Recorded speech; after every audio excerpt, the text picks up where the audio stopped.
covering all your favorite parts of the 50-yard fight. This is the Inside the Walls podcast with Zach Kyleman and Jim Mernier.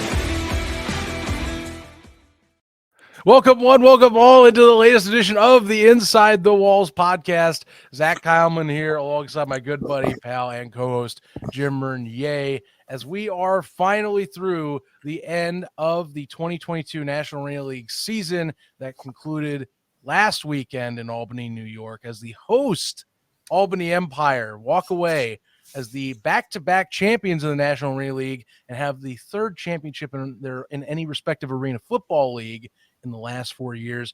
Jim, how you doing? We're going to get a little deeper into this game, but instant thoughts on the Albany Empire walking away with this one.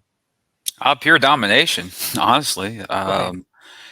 I honestly have to say that that had to be one of the better defensive performances I've seen this season alone, and probably maybe top tier performances that we've seen in arena football. It's very hard to hold the team to only 7 points for majority of the game and then completely do whatever you want on offense. It was a complete team performance. And honestly, yeah, Castronova got the MVP, but 8 guys deserved the MVP, and that was that defense for the Albany Empire. They've outperformed. Mm-hmm. What can I say? Why can't I say that you can't right now? It's just they really whipped Carolina, and Carolina is a good football team. It just Carolina had a bad day at the wrong time, and Yes. Albany capitalized. Yeah, I would say Albany took all the opportunities necessary for them to walk away with this one. Didn't feel like going in we were going to see a game like this. Absolute domination come really mid first quarter. Started flipping the script. Talk about fourth down stops, key interceptions. Jonathan Bain was under heavy pressure, I think, constantly all night. Albany's front five, at least front four if you count the MAC, they were just all over the place that evening.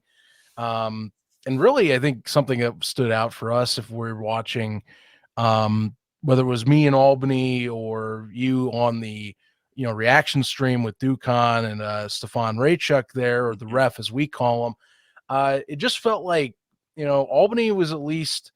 I feel like that they were a little more kind of creative at kind of diversifying what they wanted to call out there.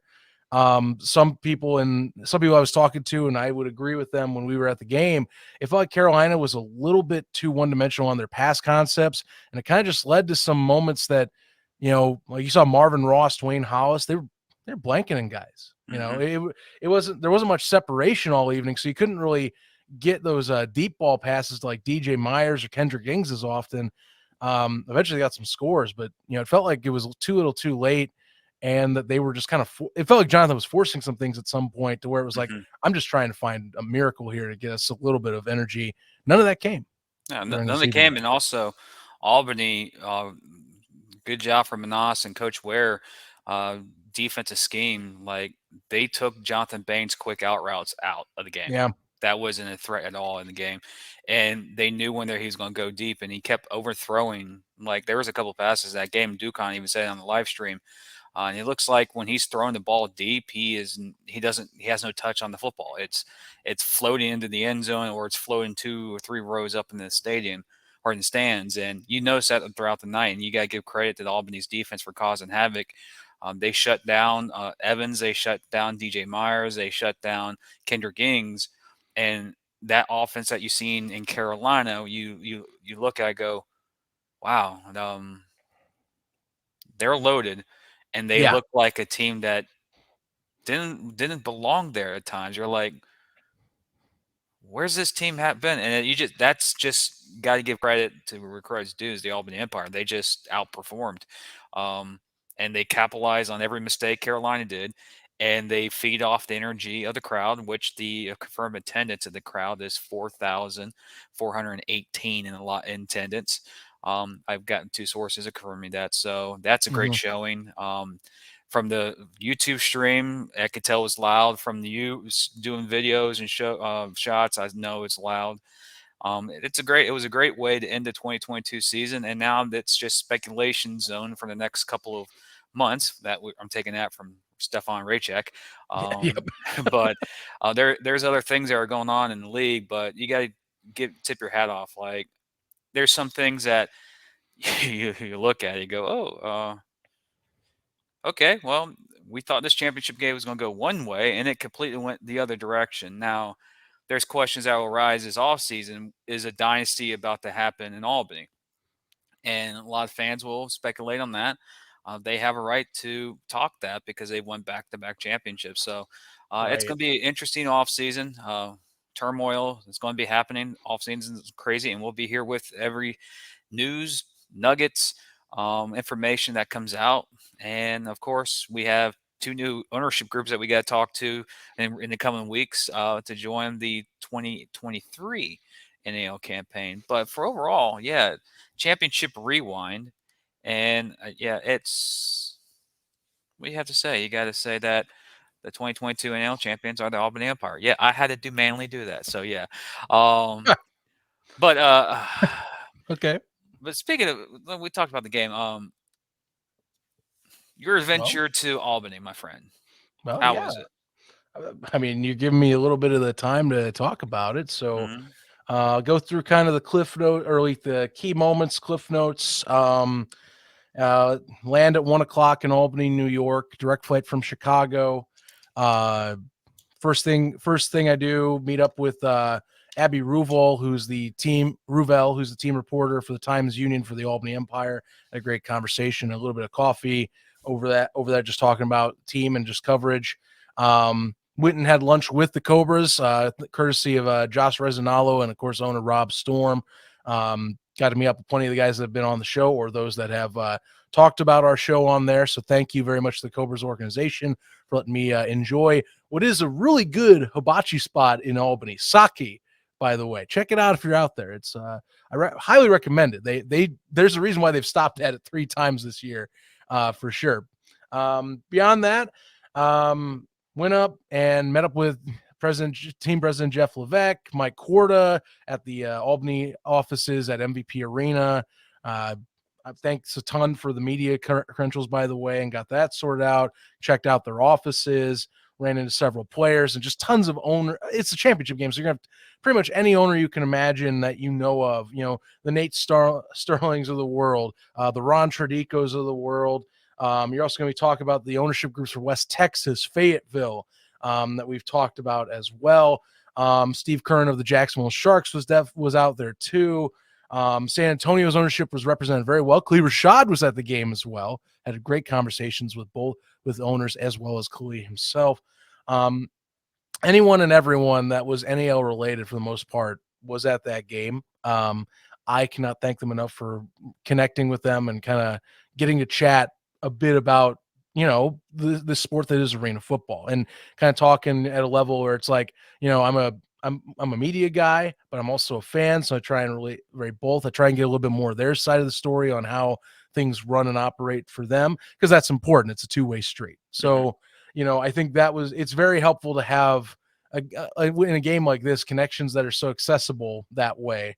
And that's all thanks in part to the show being connected to the NAL too. So I got to give a shout out to them, and getting to talk to Chris Siegfried in person that's a nice touch as well. You know, we've had chats with him on the phone, but it is great to, you know, shake that gentleman's hand and kind of discuss league topics at a level with him as well. So awesome stuff. Awesome stuff. Really happy to be there, quite frankly. And honestly, in our topic on our expansion team, you know, meeting the West Texas group, I will say as a leadoff, good people, you know, like at least they up front, they're excited to be part of this league. And San Antonio's happy. You know, it is a little bit of a drive still, but it is their closest opponent. It's about 4-hour drive ish, they said to me, via bus, but still it's their closest opponent. It builds up the Texas base. We'll talk about that in a second. But Albany, I love the game. MVP Arena is awesome. They are renovating it, as was described. I did get to talk with Manas a little bit, but credit, he's busy from the game. So like, it was basically, I got to shake his hand, say, great to see you here. And then he had to move on, you know, to make sure he was prepared for the game, as well. Ran into DJ Myers and his family, by the way. So I can just keep going on and on about meeting up with people, you know. So that's the best part of this, is you get all the connections of the league in one spot and kind of meeting of the minds in a way, but you're also celebrating a long season. And it was definitely a good time. Oh, and also got a shout out too. I got to, Josh Blair, Jason Gibson. We went about and, talked during the game, after the game, walked a little bit around town in Albany afterwards. So, good times. And honestly, Albany, New York, I definitely will be coming back for a longer trip next time, just to check out a few sites. It's very much a unique city. It's like the best of taking like what a Midwestern city like Cleveland or St. Louis is and combining it with the New England architecture and stylings of like old US together. Because that's the best way I could put it without you guys being there. And I definitely will be back. There's a few things I got to check out. So good times though. Very happy I got out there is all I can tell you. And next year when me and Jim go wherever the championship is, that'll be nice to share that with yourself for it. No, I already know I had those days off, so I'm looking forward to it. Oh, I know. I'm just happy that next year will be we're gonna both be out there one way or another. That's a nice feeling. So I'm glad to have that. Well, it sounds like you had a good time in Albany, and that's what we expect to have a championship game. Is everyone comes together for that one event, especially the league wide. So yeah, it's pretty cool that you got to meet everyone. For me, it takes me a whole season to meet everyone because all the teams would come here to Jacksonville and I meet them there. But yeah, you got a chance to experience your first NAL game, NAL Championship in a packed house. What was nice too is getting to go. Now, credit, I'll be honest, I spent way too much on Uber, but that was on me because I bought a hotel a little to the west, a bit west of town, which by the way, I really should have just bought something middle downtown because that's where all the owners and players were. B, the Uber killed me. So that's my fault, of course, but no, I digress. I would say that MVP, like I said, MVP Arena is a great facility and it's an awesome spot in town to host a game. So, it's only going to look better when it's renovated. And quite frankly, I know next time how to schedule this properly. So that's what I recommend. If you see the Hilton or the Holiday Inn or whatever downtown, spend that little extra because everything's right there. Don't, just make it easier on yourself. That's my tip. That's the thing I would recommend if I were to go if it's more when I go back, because I will go back next year. Are you starting your own travel agency now? I like to go around. I like to get I like to get out and explore. I mean, I usually do road trips. Credit 12-hour road trip. I did talk myself out of that one. That almost was a 12-hour road trip. So that would have been very lengthy. Yeah. Yeah. But I'm happy for it. And honestly, kudos to Jeff Levesque, Mike Quarta, and Tom Anas. Seriously, they put on a great event. They did an excellent job game day wise. It was professional. That's what I can tell you. It was a professionally run event. That's what you want to see. And it brought the crowd back. It brought the crowd out to support. And I'm not going to go too much farther with crowd size because I know folks don't want to have it too much, but I think that's another step in the right direction with how that game went is what I'm going to end it with. It was a positive for everyone involved. So kudos to the Empire. And, now they're going to be their dynasty currently in terms of championships. They're basically pushing a NAL pure dynasty if we're talking the three-peat. So, see how it goes, but kudos to them. Loved it. And definitely Jim, if you once you get the chance to get out there, it's a nice time. It really is. I think you'd enjoy yourself there. I like going to places. Just you get restricted sometimes. Well, yeah. That's understandable. Yeah. That's understandable. But yeah, good times out in Albany. And of course with the game, like I was talking, you get to meet up with everybody, owners and players. We had actually met with a GM of Fayetteville, by the way, who is excited to not only work with us, but to also hit the ground running and get this team, as we know, the Mustangs, prepped up for their coming season, which, by the way, we'll talk about that in a minute on their news on what's coming up next for them. What we do want to talk about during the game, besides the championship, leading up in the days coming, there was the announcement of, hey, our 8th franchise is going to be announced. And we already said it already on here, but to reiterate, the West Texas Warbirds are the new expansion franchise in the National Arena League. So the folks over in Odessa, Texas, who have been dominating the arena circuit in one way or another, kind of bouncing in and out of playing games, they come in with touting an 18-0 record, by the way, in their existence. And their last game, the elephant in the room, the whole fight thing, credit, I got it clarified. Tons of other people got it clarified. It sounds like it was not instigated by the Warbirds. It's just that it was more reactionary on their end on trying to calm the situation down. Some players trying to just calm it down or got involved in the scuffle. So I'm going to put that out in the open, first off, just to get it out of the way, because people ask about that. Secondly, the folks out there for West Texas loved what I was getting out of them. They sound thrilled to be part of this league. It's a step up in competition for them.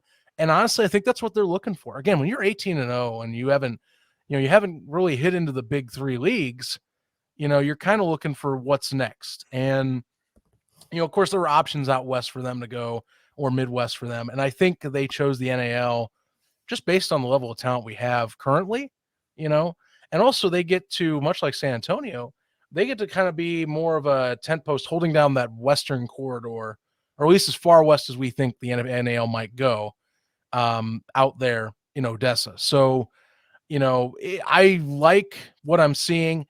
It is a little farther than I thought for them, between them and San Antonio, but they still are in reasonable distance where they can kind of collaborate and work with each other out there to kind of establish a foothold for the National Arena League. Texas is kind of a battleground state for arena football right now, which, funny enough, in terms of the big three leagues, the NAL now holds that lead in terms of the amount of teams in Texas.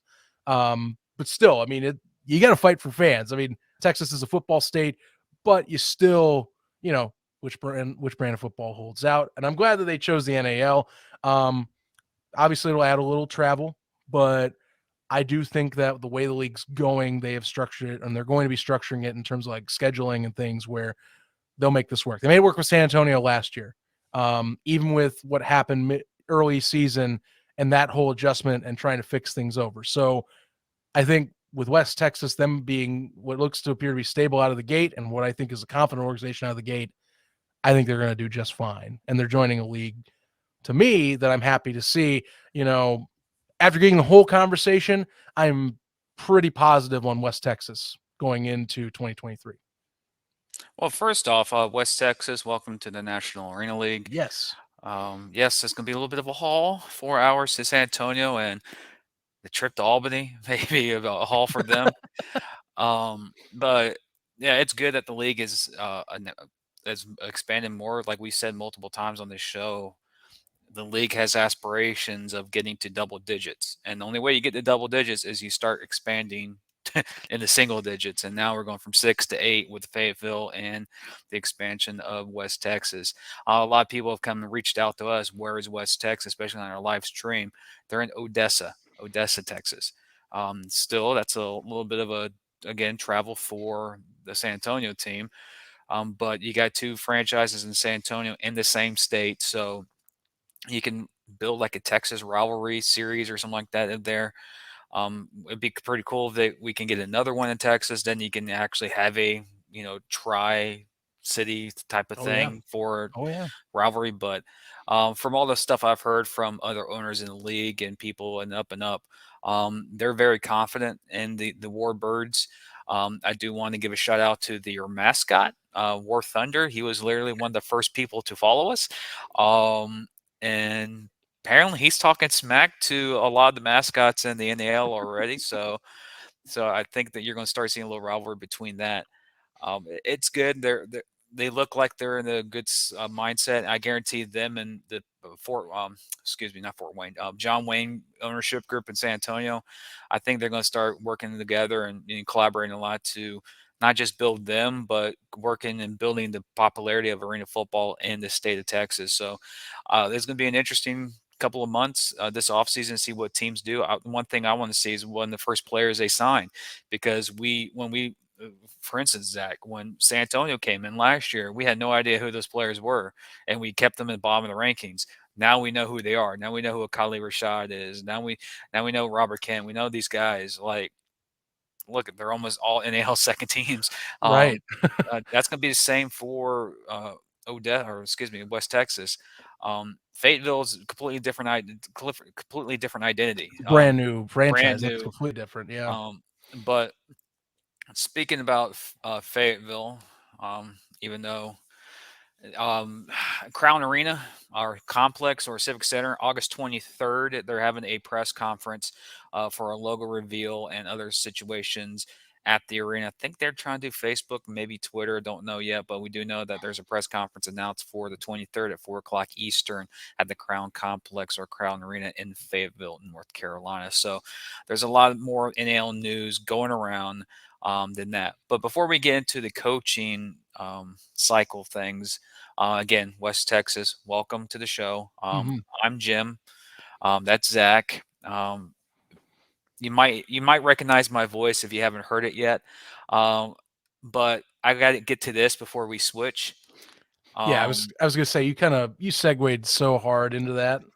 Am I the Stephen A. Smith for Albany? Yes. Are you the Stephen A. Smith for the Empire? And that was the wrong one. But still, are you the Stephen A. Smith of the Albany Empire?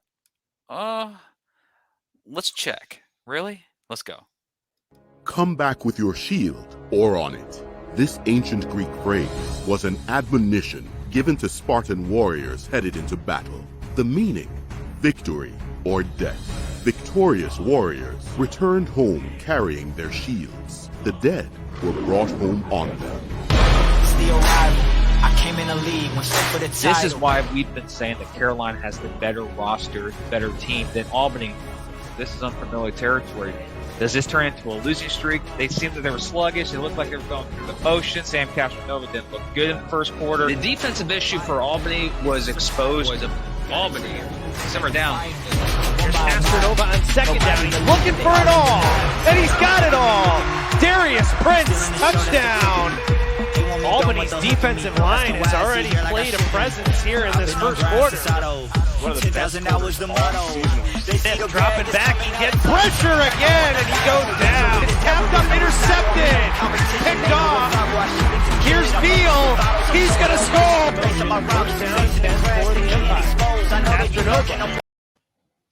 So yeah.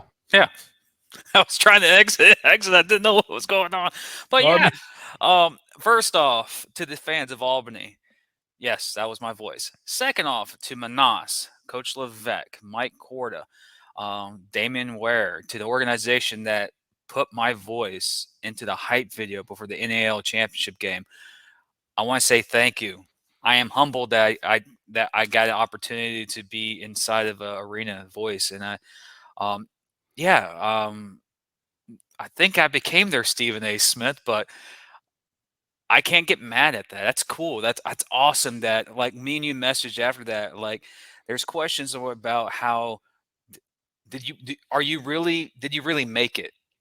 When you get your voice in a hype video at a championship game for a league, you made it. So, am I Stephen A. Smith of Albany? Sure, I will. Yeah, I'll take all of it. But Nice. honestly, I'm just humbled. I'm thankful that it's basically like a dream or a goal of ours, Zach, is that we cover this league, we love this league, and now our talent is being shown, or my ego-ness was being shown in Albany, but still, I'm humbled. I like the whole message of it too, because that was right on towards the end of that, right at the end of the 3-game losing streak. Mhm. You know, they doubted us. They think we're down and out, and talking outside media. They used your voice, but you were representing basically outside media. And so, and I thought that was like the intro. Like, I had a great laugh because, like I said, they used it after they introduced the Cobras. They went and introduced the team like they usually do, and that was the lead-in video. So I had a big smile and chuckle while I was standing there in the fan zone watching that go down. Yeah, But still, kudos to the media team or for the content team for But the Empire. That was pretty cool. I just want to say this thank you to the Albany organization. That was pretty cool. Like I can't be mad at you. I could be one of those douchebags that come out here. It's like, oh yeah, I'm Stephen A. Smith. Blah blah blah. No, I'm not. Stephen A. Smith is a different beast, man. He can be your friend, and the next minute he's backstabbing you because that's Stephen A. Smith. But thank you again, Coach Manas and Levesque, Gaz, and the organization, Mike Corda, and the organization in Albany. That's pretty cool. I really appreciate it, and I'm very humbled. Yeah, I loved it. I loved it. I'm glad that we're making a bit of an impact there one way or another, and keep on going. And honestly, I am proud to say this when we talk about stats. Like the Empire fans show out. They are, at least New Yorkers. You guys listen to our show a ton, so that is pretty cool. But yeah, that was a nice little nod. It was just it was an extra piece. It was like, made me smile, feel like we were part of the league a little bit, one way or another. Yeah.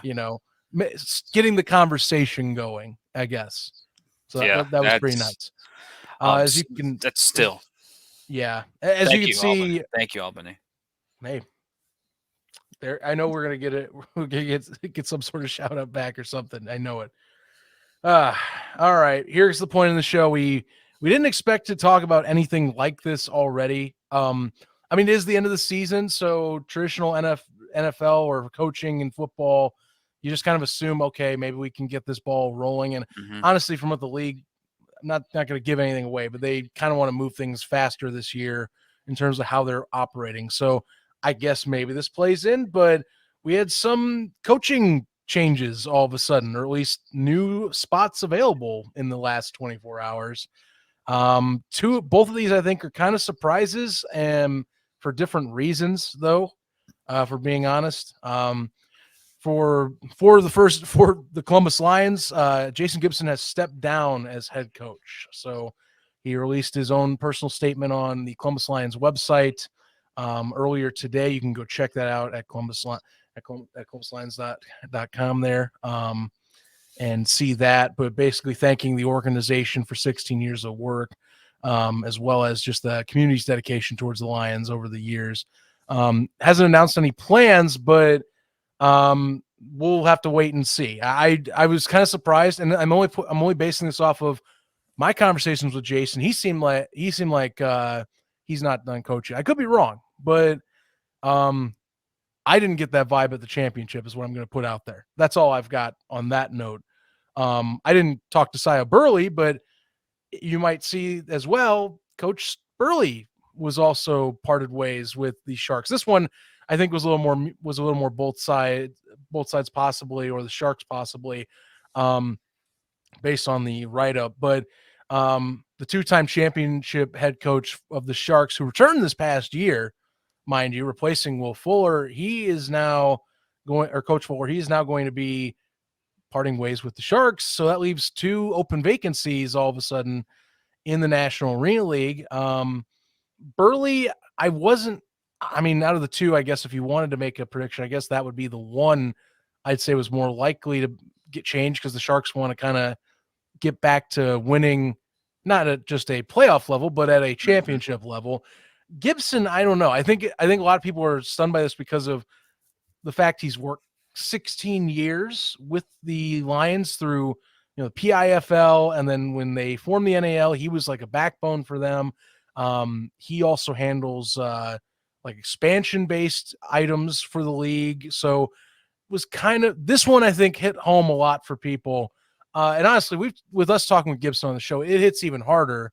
Because, dude's every bit of what you expect of his character. Guy expects the most out of his players.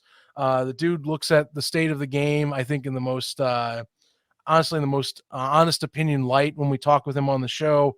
I don't know what his future is in the sport, but if this is it for Jason Gibson, hats off to you. Happy trails for you. Cause you're leaving a legacy in Columbus for sure. That's going to be pretty, no matter who steps in or what Columbus does, it'll be extremely hard to fill someone the likes of Gibson and how many things he does for the organization besides coaching is a little more than we can even mention on this show. Yeah, Silent Burley is more of the biggest question mark of all of the releases, in my opinion, because you brought him in to win a championship. He got the team back in the playoffs, went through some sluggish things, but lost to Albany by 1 point. Right. That's the biggest questions I have. The shocking one is Gibson. The guy's been, you look at the Columbus Lions, Gibson is the Columbus Lions. He is. That's basically, for instance, compared to the college football. He's Bobby Bowden for Florida State University. Gibson is Columbus Lions. He basically built the program. And when you think of Columbus, you think of Gibson. He won championships in the PFIL, got to the championship game multiple times in the NAL, didn't get over that hump. But it's a big move. It's a huge move. And we're going to tell you right now, ladies and gentlemen, if Jason Gibson, we don't know his future. We don't know if he's retiring or getting away from football. I'm going to say, if he still coaches in the National Arena League and that's announced, we will have him here. I'm a part of his new team, whoever he goes to. I just want, this is speculation zone, by the way, Zach. 2 rivals, 2 teams that hate each other, release their coaches at the same day. Is there a connection between the two? I think release is a bit of a strong word in Columbus's part, because that doesn't sound like that sounds like a coach making a choice. Oh yeah, on that regard. Because I mean, like the Sharks definitely, those 2 moved on. Like that was their decision. The Lions, I mean, everything on Gibson's statement shows that was his choice that he made. So I don't know. Sure. I mean, 2 openings happen all of a sudden. To me, like I said, I didn't get the vibe that Gibson's done coaching. So I would be surprised if he all of a sudden is just out. Like, I mean, we were talking about like the Lions next season while we were at the game. I'm not going to go into details farther because I don't want to go and feel like I'm exposing too much of what the Lions are doing. But I'm just telling you that he was talking about this year. So clearly either something was in the cards, or this is I mean, if he does a quick 360 in 2-3 days, that would be even more surprising. So I don't think he's done. I just want to know where he's going. I don't think either. So if it is Jacksonville, because again, that's very, very convenient that happened to be today. I'm not saying that's what's the case, but if I'm a guy like you're talking, if we're speculating, if we are debating, if this is something that might happen, that spot all of a sudden is wide open. And I mean, if I'm the Sharks, and we've seen the Sharks in recent years, last 2, they're desperate. They want to get back to being that 9 to 10 win team that everyone says, okay, they could most likely run the table. Like this year was like, okay, they're like a dark horse, but they came in kind of limping into the playoffs, and then they lost by, essentially fought like hell and lost by 2 scores. And so now it's like, all right, we have some pieces that we hopefully will return or have under contract for next year. Can we get someone that can do that extra bit? And I thought maybe Cy would stay. Now that that's open, it's like, oh, this is unique. I want to monitor these 2 situations so closely, and the organizations run themselves completely different. So like one, I think would be likely to spend for, I would argue would be likely to spend for a big time name coach. The other, as we've known with the Lions, homegrown talent. So I'm curious where they find their next HC. Most likely locally, if I had to take a guess, in Columbus. Maybe not, but that's just kind of the track record. That's what I'm rolling with right now. One of our listeners, by the way, made this comment about Jacksonville and Columbus. They're like the New York Yankees and the Tampa Bay Rays. The Sharks are the Yankees. Buy as many players as you can and try and win a championship. While the Columbus Lions are the Tampa Bay Rays. They'll get all the guys who are very affordable and build a very cohesion group and try and win that way. But in the NAL game or in the arena game, it happens so suddenly. Coaches go quick. There's a couple of coach openings that happen in other leagues. And me looking over there, I don't see Gibson moving his family out west, that far west, or go north. to the Well- northwest, and Jacksonville is close. Now I'm just going to speculate here. If Gibson does go to Jacksonville, right? Yeah. That rivalry just doesn't become the rivalry anymore. That becomes a very hatred That would rivalry. be, man. That Like I will said, be honestly, if I was the NAL, this is what you do.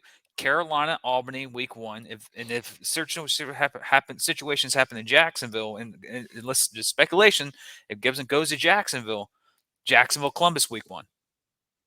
There you go, marquee matchups, and put it on Right. separate days so you can get hot people. Because trust me, if that's week 1 game, if Gibson does go to Jacksonville, and that's me and you can build that game up to be like either Gibson finally gets his team and players that he can get and go after it, or Columbus gets their revenge. Like, come on, what happened? What's going on? It's basically what Florida State fans are going through right now with Jimbo Fisher. Jimbo won the national title, then booked to Texas A&M. It's unique. I just can't see it, honestly. Well, I more look at this as like Kevin Durant leaving OKC to go to Golden State. Perfect. Because of the fact that, I mean, if we're being honest, in the time that the Lions have been in the NAL, credit, recent years, it's a little different, but they've been stopped at the doorstep by who else? Jacksonville, teams that are buying, that buy the big free agent names. And Gibson's a damn good coach. It's just that, it seems like when we talk about the stone walls that he runs into, it's usually teams that they get these massive player names signed on. Last year with Albany, I mean, we talked about the 2021 squad that was also imposing. Tommy Grady, Malachi Jones coming in later in the season. Darius Prince, offensive player of the year, Darius Prince at that point in time. Philip Barnett on that team, and they had a pretty awesome squad too. I mean, Lonnie Outlaw was on there and kicking ass with the Columbus Lions. That defense was still flying around, but it just seems like that is the roadblock that keeps happening. And again, folks, we're not telling you that is happening. We don't have anything at the basis, but it's weird. You have both those teams have something like that happen all of a sudden. And again, talking with Jason, it didn't sound like he's done. So that would be strange if all of a sudden he just kind of flipped it, or just basically went, I'm like confidently saying he's ready to go next year. And we'll find out. We'll find out in the coming weeks, because for us as fans, as fans, this is great entertainment for next season. But we know people in both organizations, it's going to be very odd. Especially we have good relationships with the owners in Columbus. We can tell you right now, ladies and gentlemen, it's odd. The conversations we're having are like, it's just complete shell shock, basically. Yeah. But knowing Columbus, let's look at Columbus's point of view. Now they're looking for a new coach. Are they going to go after like a Silent Burley, or will they go after, let's say, assistant coaches that are like a Fuller or a Damian Ware, someone that proved themselves as an assistant coach this year to get him on the staff? There's coaching opportunities that will open up, and plus, they may go after some local guy who's been with the Columbus organization to keep that same Columbus foundation. Maybe. We'll keep you updated on that too, but it's just for speculation's sake. Very weird. Yeah. Gibson, then Jacksonville within hours after that. And I'm still to the hunch. I don't see Coach Gibson moving his family to the West Coast, or moving his family to the far Northwest to go to teams that have open positions. I just don't see it. Jacksonville's only 3 hours away from Columbus. It's just very fishy to me. And for Jacksonville to do that, if they get that, I think they become the most hated team down south, besides the Albany Empire, who just won the championship. It's like, oh, they just stole the coach. I'm like, and that would be, that'd be different because the Empire ran buckshot through the league. But so, also, you mentioned about in 2001, or almost said 2001. Wow. In 2021, Albany had a stacked squad. We completely forget that Columbus had a stacked squad too. Oh, they did.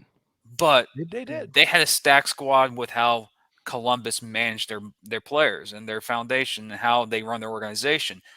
If that was a Jacksonville type of team, you're talking about Mason Espinoza with Fortson, Devin Wilson, like Antoine Grant. Well, I mean, what is one thing that Jason doesn't have? He has tons of wins. He is in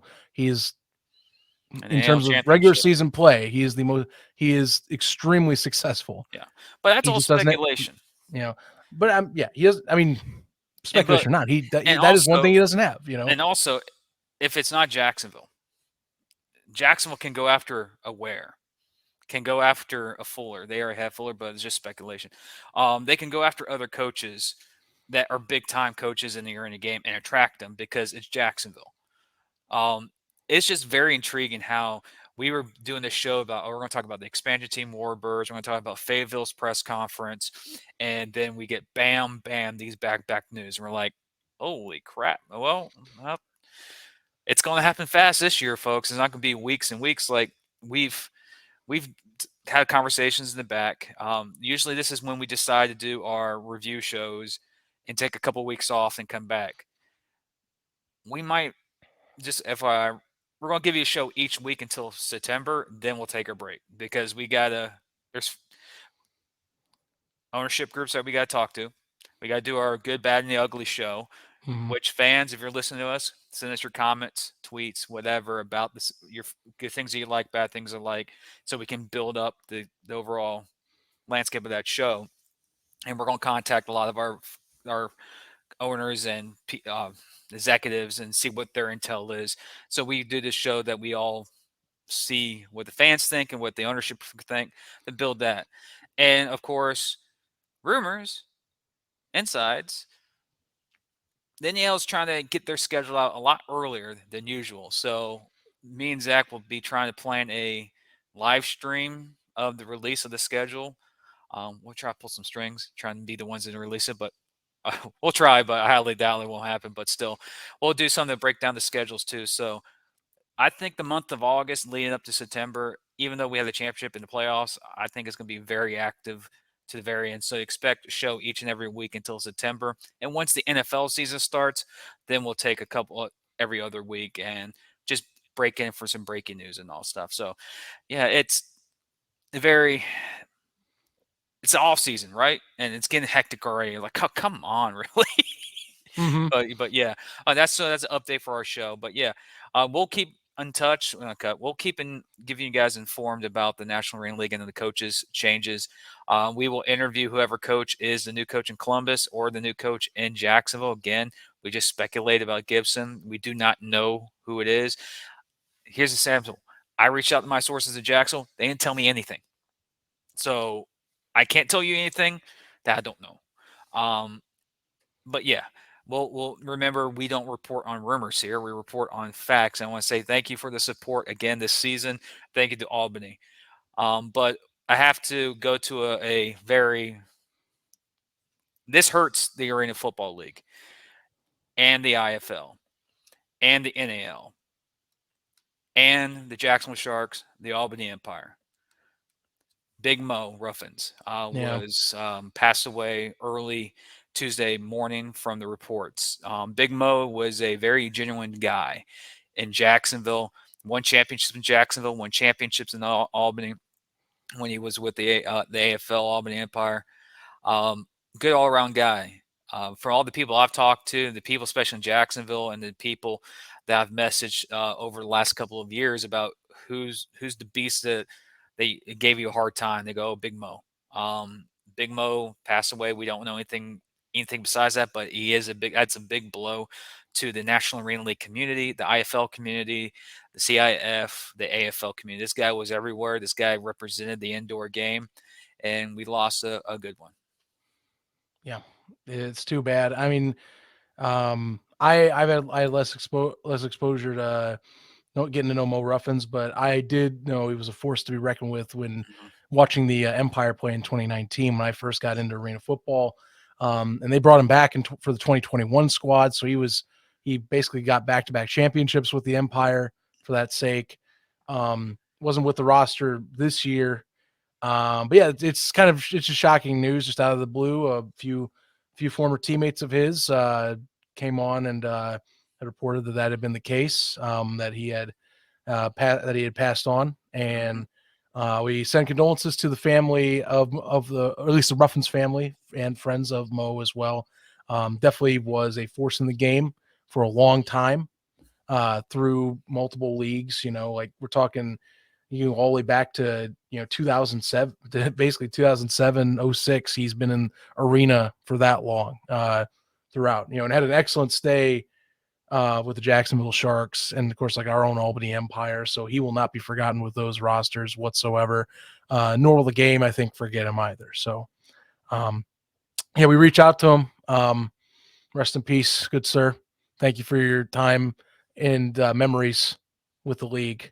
And hope some other folks share their memories of him too. Because I mean, like I said, he was a very vocal character for organizations he was with. So, yeah, it's too bad. That's all I could say. It is a shame to see someone with a name like this show up in this nature today. Yep. So with that, ladies and gentlemen, that has been our recap of the championship rewind. And I told you about the schedule. Yep. We're taking a week off. We'll be back next week. Possibly, if anything happens big, we will get you. Not really a live podcast, but we'll drop something for you. We'll record. We'll record, We'll most record. likely, yeah. Remember, if any major head coaching news is break, whoever Albany, or I almost said Albany, Manassas is still there. Nothing's going on, Manassas. We're not saying that you're getting released. Big news breaks in Jacksonville or Columbus, we'll drop it. We'll get the coaches on upcoming weeks. We have coaches ownership interviews with the Fayetteville ownership group and the West Texas ownership group. Of course, we got interviews with players this offseason and much more live streams for the schedule release and possibly and more things coming up, because yes, this offseason's here, but in the month of September and the month of August in the arena game, anything can change. That's why we love the game.